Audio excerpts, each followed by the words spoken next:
কোরআনে কারীমের মধ্যে আল্লাহ পাক এই পৃথিবীর বুকে যারা আরামের টাটকা সুখগুলি আরামগুলি যারা বর্জন করে আল্লাহ রাব্বুল আলামিনকে বিশ্বাস করে যারা জীবন পরিচালনা করেছে, আল্লাহ পাক তাদের জন্য জান্নাত রেখেছেন এবং তাদের জন্য বলছেন সাবিকু ইলা মাগফিরাতিম মির রাব্বিকুম ওয়া জান্নাতিন আরদুহা কাআরদিস সামাই ওয়াল আরদ উইদ্দাত লিল্লাযীনা আমানু বিল্লাহি ওয়া রাসূলিহি। আল্লাহ পাক বলেন প্রতিযোগিতা করো আল্লাহর মাগফিরাত কামনার জন্য আর জান্নাতে যাওয়ার জন্য প্রতিযোগিতা করো, আল্লাহর রহমত পাওয়ার জন্য সৎ কাজের প্রতিযোগিতা করো, তাহলে আল্লাহ রাব্বুল আলামিন তোমাদেরকে ক্ষমা করবেন আর তোমাদের জন্য এমন জান্নাত দিবেন যেই জান্নাত আকাশের বিশালতার জমিনের বিশালতার মতো। এই বিরাট জান্নাত তোমাদেরকে দিবেন। এই জান্নাত চিরস্থায়ী সুখ এবং শান্তি জায়গা হবে। মাসালুল জান্নাতিল্লাতী উইদাল মুত্তাকুন ফিহা আনহারুম মিন মাইন গায়রি আসিনিন ওয়া আনহারুম মিন লাবানিন লাম ইয়াতাগায়্যার তা'আমুহু। আল্লাহ পাক বলছেন জান্নাত আল্লাহ পাক ওয়াদা করেছেন মুত্তাকীদের জন্য। আল্লাহ পাক জান্নাত দিবেন যে জান্নাতের ভেতরে রয়েছে মধুর প্রস্রবণ, রয়েছে দুধের প্রস্রবণ, রয়েছে সেখানে স্বচ্ছ পানির প্রস্রবণ রয়েছে। এই সুন্দর জান্নাত ঝর্ণা ধারা আল্লাহ পাক সৃষ্টি করেছেন, বাগ বাগিচা দিয়ে ভরে রেখেছেন জান্নাত। সেই জান্নাত হবে এয়ার কন্ডিশন, রৌদ্রের তাপ হবে না সেখানে, রৌদ্রের খরতাপ হবে না সেখানে, ঠান্ডার প্রচন্ডতা থাকবে না। কিরকম হবে জায়গাটা? আল্লাহ পাক বলছেন মুত্তাকিনা আলাল আরাইকি লা ইয়ারাউনা ফিহা শামসান ওয়ালা জামহারিরা ওয়া দানিয়াতান আলাইহিম যিলালুহা ওয়া যুল্লিলাত কুতুফুহা তাযলিলা। আল্লাহ পাক এমন জান্নাত রেখেছেন, সেই আল্লাহ পাক সেই জান্নাতের ভিতরে জান্নাতীরা ঠেস লাগায়া মুখোমুখি অবস্থায় তারা সেখানে বসবে, আর জান্নাতীদের মনের মধ্যে কোনো দুঃখ থাকবে না, পেরেশানি থাকবে না। পৃথিবীতে মানুষের দুঃখ থাকে, পেরেশানি থাকে, সেখানে কোনো দুঃখ আর পেরেশানি থাকবে না। সেই জায়গাটা হবে শীতাতপ নিয়ন্ত্রিত, না শীত না গরম, চির বসন্ত বিরাজ করবে। জান্নাতীরা সেখানে থাকবে। এই সুন্দর জান্নাত আল্লাহ পাক রেখেছেন মুত্তাকীদের জন্য। সুবহানাল্লাহ। কাফেরদের জন্য জান্নাত হবে, জাহান্নাম হবে চিরকাল। খালিদিনা ফিহা আবাদান, চিরকাল কাফেররা জাহান্নামে থাকবে। সর্বশেষ যে ব্যক্তি জাহান্নাম থেকে মুক্তি লাভ করবে তাকে আল্লাহ পাক বলবেন, ফেরেশতাদেরকে বলবেন, আমার ফেরেশতারা আমার এই বান্দাকে জান্নাত এবং জাহান্নামের মাঝখানে রেখে দাও। জান্নাত এবং জাহান্নামের মাঝখানে লোকটি যখন থাকার জায়গা পাবে সে জান্নাতের দিকে তাকায়া দেখবে আর কাঁদতে থাকবে। আল্লাহ পাক জিজ্ঞেস করবেন, বান্দারে যুগের পর যুগ ধরে জাহান্নামে কেঁদেছো, আমি রব্বুল আলামিন জাহান্নাম মাফ করে দিয়া জান্নাত জাহান্নামের মাঝখানে রেখে দিয়েছি, আযাব থেকে তো বেঁচে গেছো, এখন কান্দো কেন? লোকটি বলবে, রব্বুল আলামিন কান্দি এই কারণে, জাহান্নাম থেকে মাফ করেছো, তোমার শুকরিয়া আদায় করি। জান্নাত তো আমার কপালে নাই, কিসমতে নাই, কিন্তু জান্নাত আমি এখান থেকে দেখতে পাচ্ছি। জান্নাতের সুঘ্রাণ আমার নাকে আসতেছে, কপালে নাই যাওয়ার। আমি কাঁদি এই জন্য, তুমি যদি মেহেরবানি করে আমাকে জান্নাতের দরজার কাছে একটু দাঁড় করায় দিতা, প্রাণ ভরে তোমার জান্নাতের দৃশ্যটা একটু দেখতাম। আল্লাহ পাক তার আরজি পূরণ করবেন, বলবেন যাও, ফেরেশতাদের বলবেন এর জান্নাতের দরজার কাছে দাঁড় করায় দাও।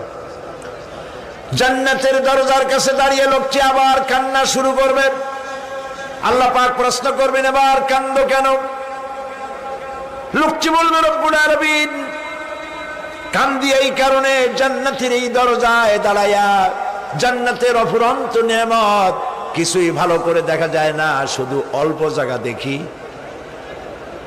যদি তুমি আমারে দয়া করে জান্নাতের মাঝখানে দাঁড় করায় দিতা, চতুর্দিকে তাকায়া তাকায়া দেখা কলিজারে ঠান্ডা বানাইতাম।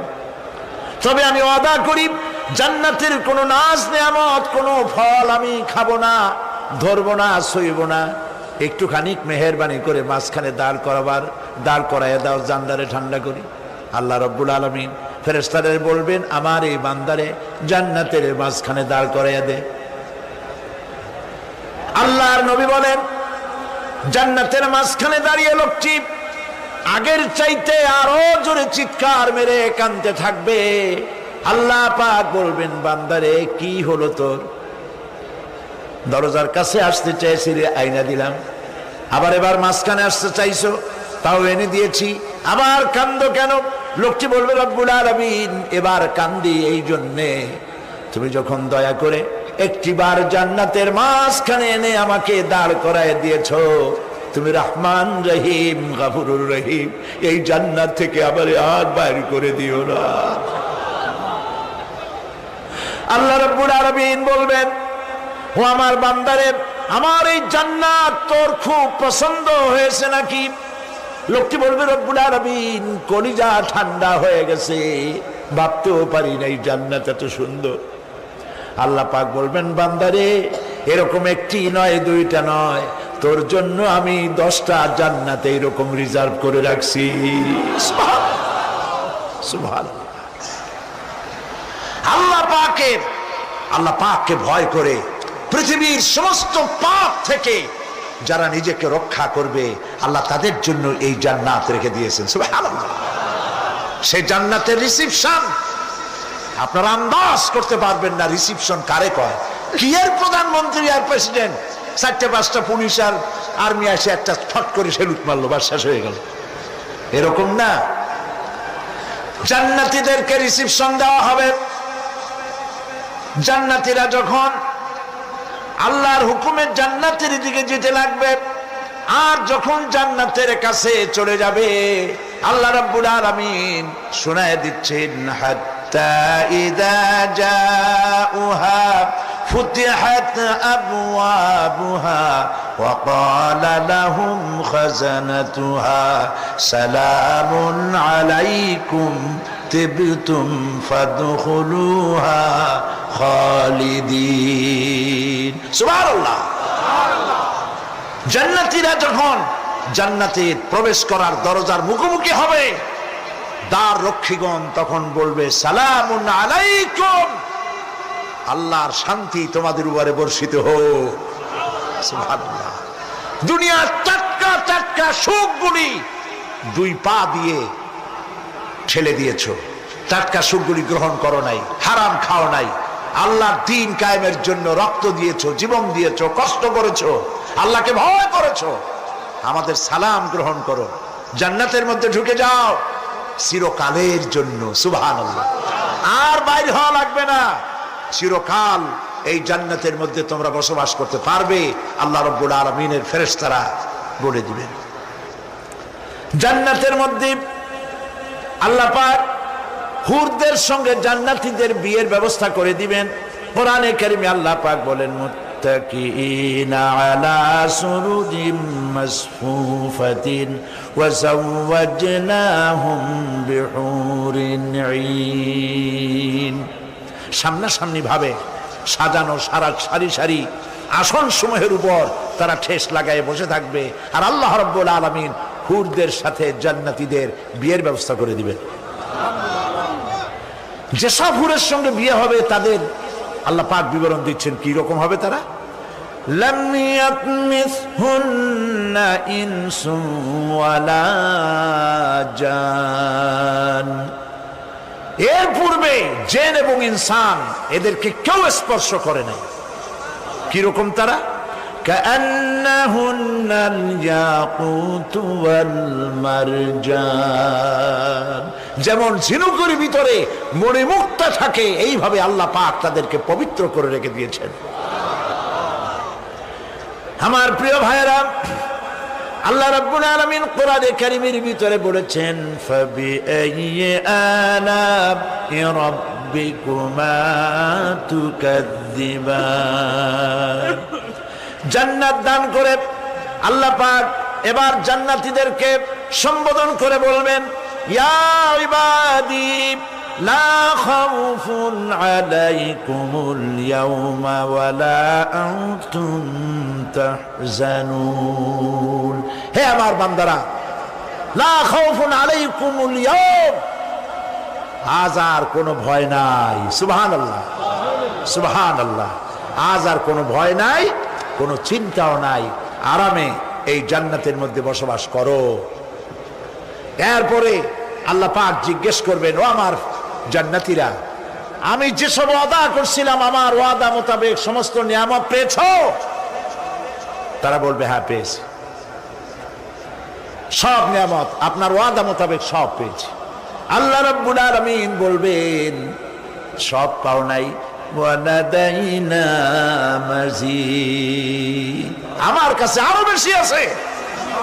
সুবহানাল্লাহ, আমার কাছে আরো বেশি আছে। জান্নাতীরা বুঝবে না সে আরো বেশিটা কি, এর থেকে আর বেশি কি। প্রিয় ভাই সব, নবী করিম সাল্লাল্লাহু আলাইহি সাল্লাম বলেছেন, জান্নাতের সুখ আর শান্তি কোন চোখ নাই যা দেখেছে, যা কোন অন্তঃকরণ নাই যা কল্পনা করতে পেরেছে।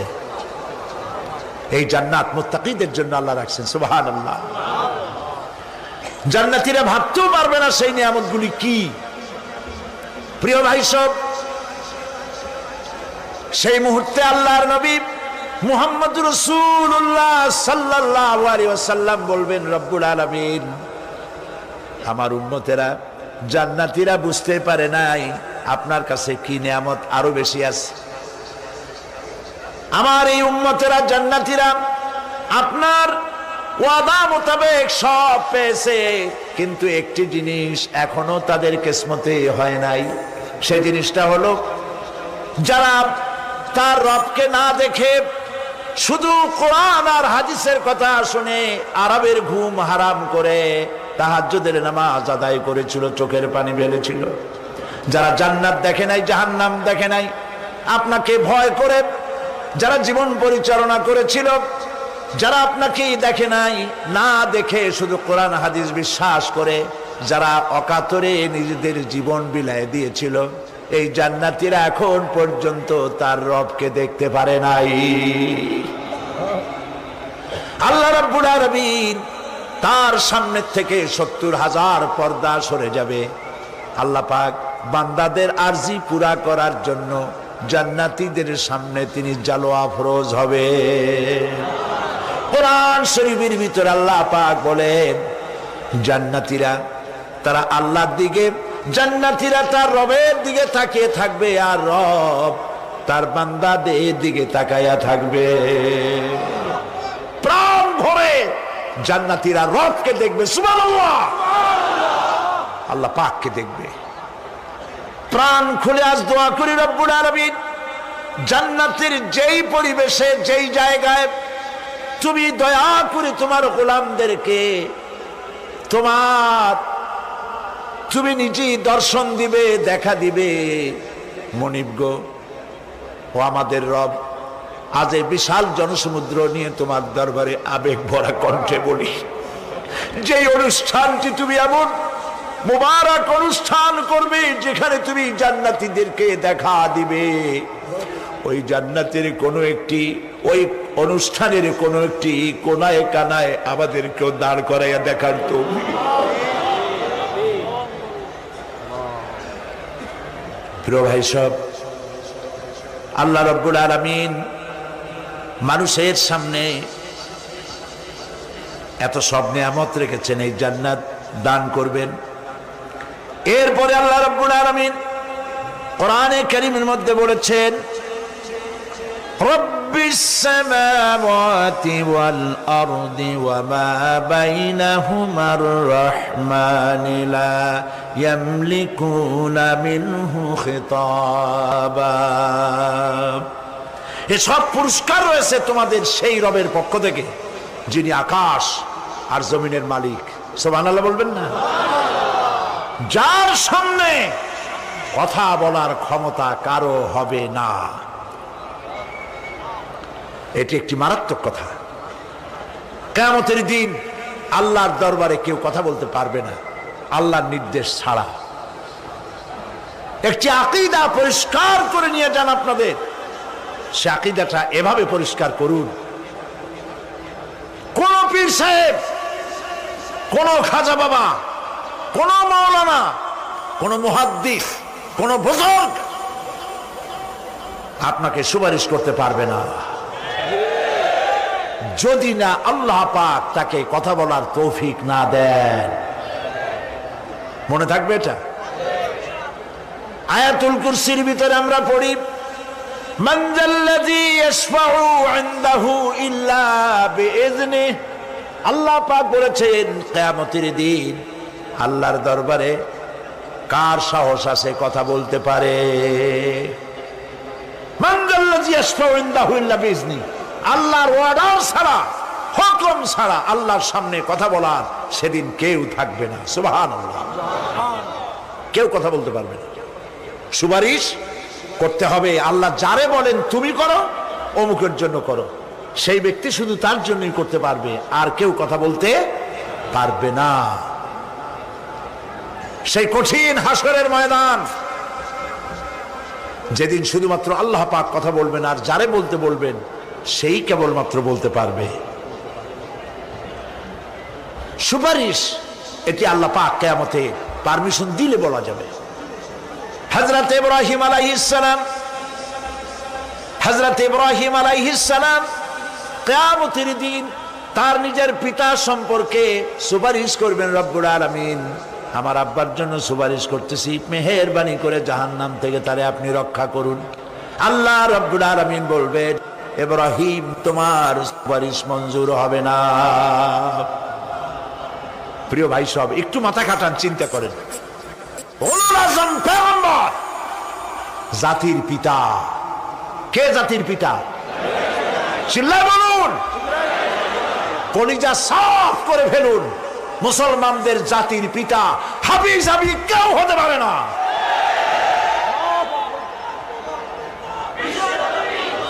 মিল্লাতা আবিকুম ইব্রাহিম। ইব্রাহিম আলাইহিস সালাম এই মিল্লাতের পিতা। সুবহানাল্লাহ।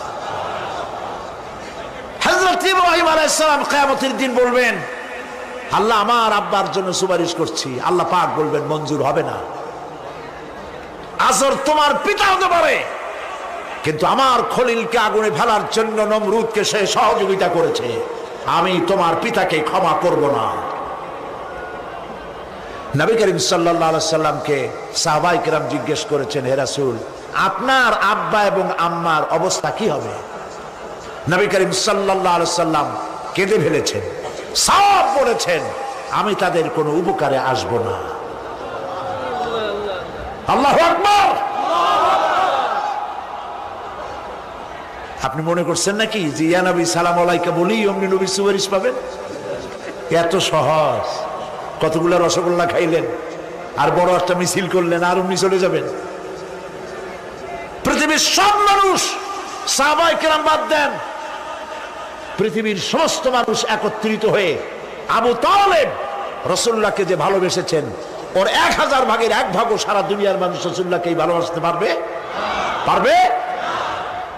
নিজের ছেলে আলীকে, আলী রাদিয়াল্লাহু তাআলা আনহুকে আলাদা বিছানায় শোয়াইয়া, ছোট্ট মানুষ হযরত আলী আলাদা জায়গায় রাখিয়া, মুহাম্মদুর রাসূলুল্লাহ সাল্লাল্লাহু আলাইহি ওয়াসাল্লাম এতিম মানুষ, তারে কলিজার সাথে বুকের মধ্যে আশ্রয় দিয়ে আগলে রেখেছেন বুক ভরে।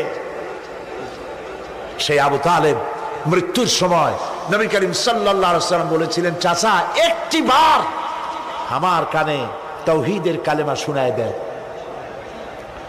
আবু তালেব, তার কিসমতে ছিল না কালেমা। মরে যাওয়ার পর একজন সাহাবী বলেছিলেন, ইয়া রাসূলুল্লাহ, মৃত্যুর সময় আবু তালেবের মুখ আমি নড়তে দেখেছি, তিনি কালেমা পড়েছেন সম্ভবত। রাসূলুল্লাহ সাহেব বলেছেন, আমি শুনি নাই। এত ভালোবাসার পরেও হাদিস শরীফে এসেছে, আবু তালেব জাহান্নামে যাবে। কোথায় যাবে? জাহান্নামে। সবচাইতে কম আযাব হবে কার? আবু তালেবের। কম আযাবটা কি? হাদিস শরীফে এসেছে কম আযাব হলো জাহান্নামের আগুন দিয়ে এক জোড়া জুতা তৈরি করে আবু তালেবের পায়ে পরিয়ে দেওয়া হবে। সেই জাহান্নামের আগুনের তৈরি করা জুতার তাপে আবু তালেবের মাথার ঘিলুগুলো টকবক করে বউ পড়তে লাগবে। এত ভালোবেসে যদি কিয়ামতে উপায় না হয়, আপনি ইয়া নবী সালাম আলাইকা, ইয়া রাসূল সালাম আলাইকা, আর কতগুলো জিলাপি খাইলেন, বড় একটা মিছিল করলেন। প্রিয় ভাই সব, এইসব বেদাত ছাড়ুন, এগুলি সুস্পষ্ট বিদআত। রাসূলুল্লাহকে ভালোবাসবেন, সাহাবীরা যেভাবে ভালোবেসেছেন ওইভাবে ভালোবাসবেন। আল্লাহ রাব্বুল আলামিন বলেন, যালিকাল ইয়াউমুল হক ফামান শাআ আত্তাখাযা ইলা রাব্বিহি মাআবা। এই দিনটি অবশ্যই আসবে, সেদিনটি নিশ্চিতভাবে আসবে। আর এখন যার ইচ্ছা সে তার রবের দিকে অগ্রসর হোক। ইন্না আনজারনাকুম আযাবান করিবান ইয়াওমা ইয়ানজুরুল মার'উ মা কদ্দামাত ইয়াদাহু ওয়া ইয়াকুলুল কাফিরু ইয়া লাইতানি কুনতু তুরাবা। ইন্না আনজারনাকুম আযাবান করিবা, খুব নিকটবর্তী একটি আযাব সম্পর্কে আমি তোমাদেরকে সতর্ক করে দিলাম। কে বলতেছেন? আল্লাহ পাক।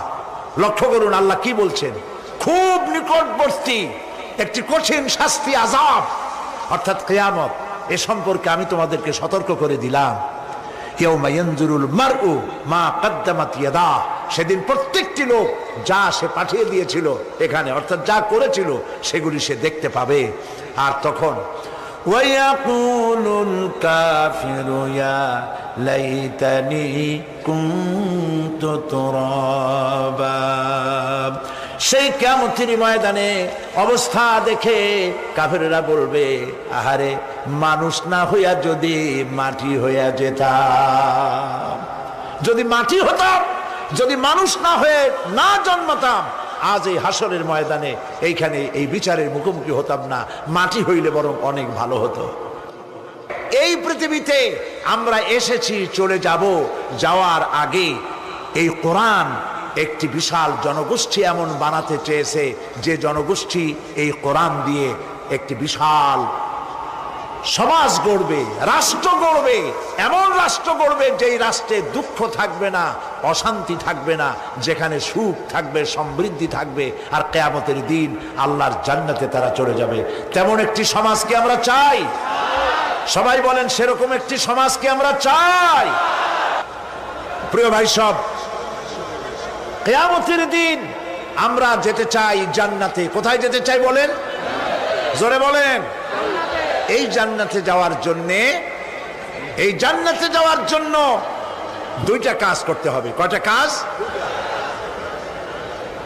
আল্লাহ রাব্বুল আলামিন বলেন, ফামান কানা ইয়ারজু লিকাআ রাব্বিহি ফালইয়ামাল আমালান সালিহান ওয়া লা ইউশরিক বিইবাদাতি রাব্বিহি আহাদা। আল্লাহ পাক বলেন, যে বা যারা আমার সঙ্গে দেখা করতে চায় কিয়ামতে, দুইটা কাজ করা লাগবে। বলেন কয়টা কাজ? একটা হলো নেক আমল। কি আমল বলেন? নেক আমল। নেক আমল কারে বলে? নেক আমল করতে হলে আবার দুইটা শর্ত লাগে। এক নম্বরে কাজটা করতে হবে আল্লাহরে খুশি করার জন্যে। কারে খুশি করার জন্য? একটা মাদ্রাসা বানাইছি যাতে লোকেরা বলে যে বড় একটা মাদ্রাসা বানাইছে, এই জন্য মাদ্রাসা বানাবেন, মসজিদ বানাবেন, হসপিটাল বানাবেন, যা কিছু করেন নিয়ত হবে আল্লাহকে খুশি করা। নিয়ত হবে কারে খুশি করা? আল্লাহ পাককে খুশি করা। এই হলো নেক আমলের প্রথম শর্ত, কাজ হবে আল্লাহকে খুশি করার জন্য। দুই নম্বরে কাজটি হতে হবে সুন্নতে নববী সাল্লাল্লাহু আলাইহি ওয়াসাল্লামের উপরে। মনে থাকবে, দাড়ি রাখবো, কেন রাখবো? রাসূলের সুন্নাত। রাখবো কারে খুশি করার জন্য? আল্লাহ খুশি করার জন্য। রাখবো কার মতো? রবীন্দ্রনাথের মতো, কার্ল মার্কসের মতো, কবির মতো নয়। রাখতে হবে কার মতো? নবীর মতো। বুঝে নেন, কাজটা হতে হবে আল্লাহকে খুশি করার জন্য। 2 নম্বরে কাজটা হতে হবে সুন্নতে নববী সাল্লাল্লাহু আলাইহি ওয়াসাল্লামের উপরে হতে হবে। তাহলে এই হলো 1 নম্বর। জান্নাতে যাওয়ার জন্য, আল্লাহর সাথে দেখা করার জন্য 1 নম্বরের কাজ হলো নেক আমল। বলেন 1 নম্বরের কাজ কি? 2 নম্বরের কাজ ওয়ালা ইউশরিক বিইবাদাতি রাব্বিহি আহাদা। আল্লাহ রাব্বুল আলামিনের ইবাদতের সাথে কাউকে শরীক স্থাপন করা যাবে না। আমরা যারা মুসলমান, অধিকাংশ মুসলমান শিরকের ভিতরে মুবতালা হয়ে আছে। বিশ্বাস করেন কিনা বলেন? কাফেরেরা তো মুশরিক আছেই, ওরা তো মুশরিক আছেই, কিন্তু আমরা মুসলমানেরা আমাদের আমলের মধ্যে, আমাদের অজান্তে সবের নিয়তে অনেক শিরক আমরা করে বসি। নাউজুবিল্লাহ, বলেন নাউজুবিল্লাহ। এই জন্য আমি বারবার সতর্ক করি, নিজেকেও করি, আপনাদেরকেও করি। এই কারণে করি, শিরকের গুনাহ আল্লাহ মাফ করবেন না। ইন্না শিরকা লাযুলমুন আযীম। শিরক মস্ত বড় অপরাধ, জুলম, আল্লাহ মাফ করবেন না। আল্লাহর কাছে কান্দে কান্দে মাপ চাওয়া লাগবে যে আল্লাহ শিরক থেকে আমাকে রক্ষা করো, বাঁচাও। অনেক গোপন শিরক আছে। মাজারে যান, পীর সাহেবের কাছে যান, মনে যদি নিয়ত থাকে উনি ফু দিলে আমি ভালো হবই, উনি তাবিজ দিলে আমার বাচ্চা হবেই, উনি আমারে দয়া করলেই আমার ব্যবসায় উন্নতি হবেই, এইটার নাম শিরক। এটার নাম কি? ওয়াইজা সাআলতা ফাসআলিল্লাহ ওয়াইজা ইসতাআনতা ফাসতাইন বিল্লাহ। যা বলার আল্লাহরে বলো, আর যা চাওয়ার কার কাছে চাও? চিল্লায় বলেন। কলিজাটাকে পরিষ্কার করে যান আজকের মাহফিলে। এই কলিজায় কারো প্রতি কোনো ভয় রাখবো না আল্লাহ ছাড়া। ভয় করবো কারে বলেন? মহব্বত আল্লাহ ছাড়া, এত বেশি মহব্বত আর কাউকে করব না। আল্লাহ তাআলা আমাদের কলিজায় তোমার ভয় এবং মহব্বত দিয়ে ভরে দাও। রাসূলের মহব্বত দিয়ে আমাদের দিলকে ভরে দাও। বিশ্বাস করুন ভাই সাহেব, কোরআন শরীফ আমার সামনে, বিশ্বাস করুন, দেশি পীর বিদেশি পীর, খাজা বাবা দেশি এবং বিদেশি, কেউ আপনার ভাগ্য বদলাই দিতে পারবে না। এই পিছনে দৌড়ায় দৌড়ায় কোনো লাভ নয়। এতক্ষণ মসজিদের ভেতরে বসে আল্লাহর কাছে কাঁদেন। ওয়াকালা রাব্বুকুম উদউনি আস্তাজিব লাকুম। তোমার রব বলেছে আমারে ডাকো, আমি ডাকের সাড়া দিয়ে দেব। সুবহানাল্লাহ। আর আল্লাহ বলেছেন আমার ইবাদতের সাথে কাউকে শরীক করবে না। খবরদার। আলাইসাল্লাহু বিকাফিন আবদা। আল্লাহ প্রশ্ন করছেন, আলাইসাল্লাহু বিকাফিন আবদা, আমি কি আমার বান্দার জন্য যথেষ্ট নই? চিল্লায় বলুন অবশ্যই যথেষ্ট। আবার বলেন অবশ্যই যথেষ্ট। কলিজা সাফ করে ফেলেন। সম্রাট শাহজাহান, দিল্লির সম্রাট, হাবিজাবি সম্রাট না, দিল্লির সম্রাট। এখন কোথায়? কবরের মধ্যে। কবি বলতেছেন, শাহনে জাহাं को जिन्हें फक्र से देते थे बाज, शाहने जहां को जिन्हें फक्र से देते थे बाज, वाज कब्र में है सूरह अलहम्दु की मोहताज। সারা ভারতবর্ষ যারা ট্যাক্স দিয়ে নিজেকে সৌভাগ্যবান বলে মনে করত, সে আজ কবরের মধ্যে ভিক্ষুকের মতো সূরা আলহামদুর মতো একটি সূরার মুহতাজ হয়ে ভিক্ষুকের মতো শুয়ে আছে। সম্রাট শাহজাহান মসজিদে বসে আছে, এক ফকির ঘুরতেছে। লোকেরা কয় ছোটবেলা থেকেই তোমারে খয়রাত করতে দেখলাম, ভিক্ষা কি জীবনেও যাবে না তোমার? লোকটি বলছে আমি ভিক্ষা করবো স্যার, আমার উপায়টা কি? এই লোকটি আমি ভিক্ষা করা ছাড়া করবো কি? লোকেরা তো আমার 60 টাকা 50 টাকা 100 টাকা দেয় না, 4 আনা 5 আনা 1 টাকা এই আমার দেয়, এ দিয়ে আমি বড় লোক হবো কেমন? লোকটি বলছে আচ্ছা দেখো, তুমি তো জায়গা মতো যাইতে পারো নাই, বাদশার কাছে যাও, এমন দেওয়া দেবে জীবনে আর খয়রাত করা লাগবে না। তো বাদশার কাছে কি খয়রাতি যাইতে পারে কোনোদিন? কয় হ্যাঁ এখন পারবা। কেমনে? কয় সম্রাট শাহজাহান এখন একা একা মসজিদে আছেন। তখনকার এসব বাদশারা অনেকে নামাজি ছিলেন, দিনদার ছিলেন। ফকির দরজার কাছে দাঁড়াইয়া দেখতে পাচ্ছে কেউ নাই, দেহরক্ষীরা দূরে দূরে দাঁড়ানো। বাদশাহ মসজিদের ভেতরে বসে হাত তুলে ঝুলতেছে আর কাঁদতেছে, চোখের পানি দিয়া দাঁড়িয়ে ভিজে ভিজে পড়ছে। এই দৃশ্য অনেকক্ষণ দেখলো ফকির। কিছুক্ষণ পর সম্রাট শাহজাহান মসজিদ থেকে বেরিয়ে আসছে। ফকির বলছে আসসালামু আলাইকুম হুজুর। তিনি বললেন ওয়ালাইকুম আসসালাম, চলে গেল। বাদশা বলল আমার কাছে তো কেউ আসে কিছু না চাইয়া তো যায় না, এরে দেখলাম খয়রাতির মতো কিছু চাইলো না, বেটা ভয় করলো নাকি? আমি এদিকে আসো। আসছে। ভয় পাইছো? কয় না ভয় পাইনি। তো কিছু যে চাইলে না? ফকির বলছে জাহাপানা সত্যিই কিছু চাইতে আসছিলাম, তারপর চাইলে না কেন? ফকির বলছে জাহাপানা সারা জীবন ভিক্ষা করেছি, আর আজ দিল্লির সম্রাটের কাছে বেশি পাওয়ার লোভে এসেছিলাম, কিন্তু আপনার দশা দেখা আমার জ্ঞানের চোখ খুলে গেছে। আমি লক্ষ্য করে দেখলাম আমি সম্রাটের কাছে চাইতে এসেছি, হাত তুলি নাই, বিনয় প্রকাশ করি নাই, চোখের পানি ফেলি নাই, কিন্তু লক্ষ্য করে দেখলাম দিল্লির সম্রাট আমার চাইতেও বড় ভিক্ষুকের মতো। আবার কোন সম্রাটের কাছে হাত তুলে কান্দে? আমার জ্ঞানের চোখ খুলে গিয়েছে, আমি বুঝতে পেরেছি সম্রাট কান্দে যেই সম্রাটের কাছে, তারে ছাড়া আর কারো কাছে জীবনে চাইব না। এই কথাই সূরা ফাতিহায় প্রত্যেক দিন পড়ি, বুঝি না কি পড়ি। ইয়াকা না'বুদু ওয়া ইয়াকা নাস্তাঈন। আয় আল্লাহ, একমাত্র তোমার গোলামি করি আর তোমার কাছে সাহায্য চাই, তুমি ছাড়া কারো কাছে সাহায্য চাই না। কলিজা সাফ করুন। কোন মরা পীর, কোন জিন্দা পীর আপনার মনের আশা পুরা করতে পারবে না, পারবে না, পারবে না।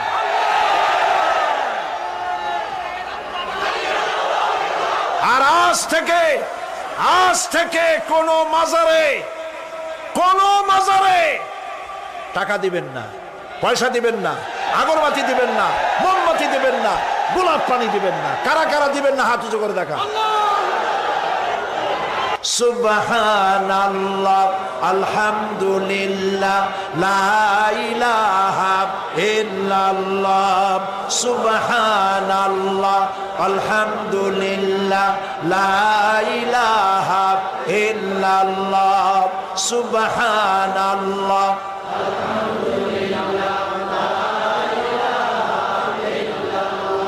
লা ইলাহা ইল্লাল্লাহ, মুহাম্মাদুর রাসূলুল্লাহ। আল্লাহুম্মা আমিন। রব্বানা যালামনা আনফুসানা ওয়া ইন লাম তাগফির লানা ওয়া তারহামনা লানাকুনান্না মিনাল খাসিরিন। রব্বুল আলামিন, তাম পৃথিবীর মাটির নিচে যত মুমিন মুমিনাত শুয়ে আছে, আল্লাহ কবরগুলি কি জান্নাতের টুকরা বানায়া দাও। আয় আল্লাহ তাআলা, এই মুহূর্তে মনে পড়ে গেল আমাদের মা বাপের কথা। রব্বুল আলামিন, আমাদের আব্বা জান কত বছর আগে দুনিয়া থেকে বিদায় হয়ে গেল, নাম ধরে আর কেউ ডাকে না।